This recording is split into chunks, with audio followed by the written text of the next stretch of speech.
Hi everyone, welcome to Workplace TV. I'm sure by now you're well aware of the unfortunate situation continuing to play out at Pennsylvania State University, better known as Penn State. For those of you who may not be aware, let me quickly bring you up to speed. In 2011, we learned that Penn State's former assistant football coach, Jerry Sandusky, was sexually abusing children for years, both on and off of the school's campus. We also learned that several senior administrators had knowledge of the abuse, or at least accusations of it, and failed to report it to the proper authorities as required under the law.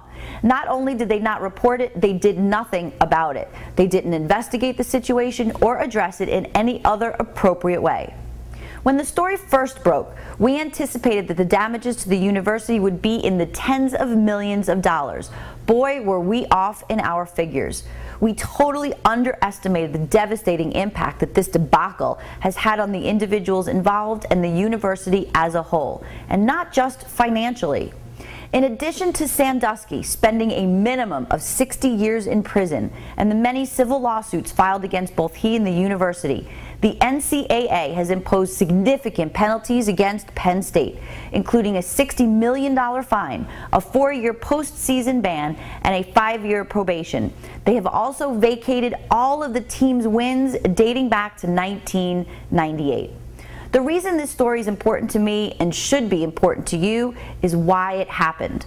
According to the findings of the Free Report, a report issued by third-party investigators hired by the university to find out what happened and why, the university was significantly understaffed in both their legal and human resource departments.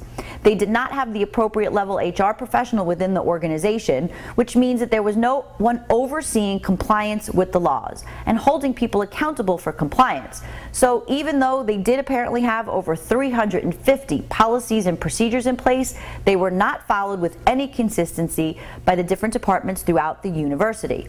The Free Report also exposed that employees of the university knew of no grievance procedure for such situations as harassment or violence, such as child abuse, and the culture failed to support an environment of open and honest communication. What does this mean? This means that some of the instances of abuse were never even reported to management. They feared for their jobs if they reported it, didn't know who to really report it to, and how it would be handled, so they just kept quiet. To avoid the nightmare being experienced by Penn State, build a culture of open communication where employees feel safe to report wrongdoing, which includes establishing, communicating, and consistently applying good human resource policies and procedures. And with this, make sure that accountability is a top priority.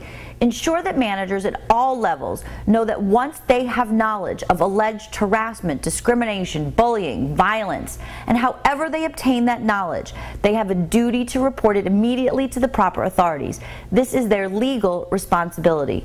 This might not be a simple undertaking, but when you look at the costs for failure to improve in these areas, it seems more than worth it. I'm Lisa Yankowitz, and that's what you need to know today.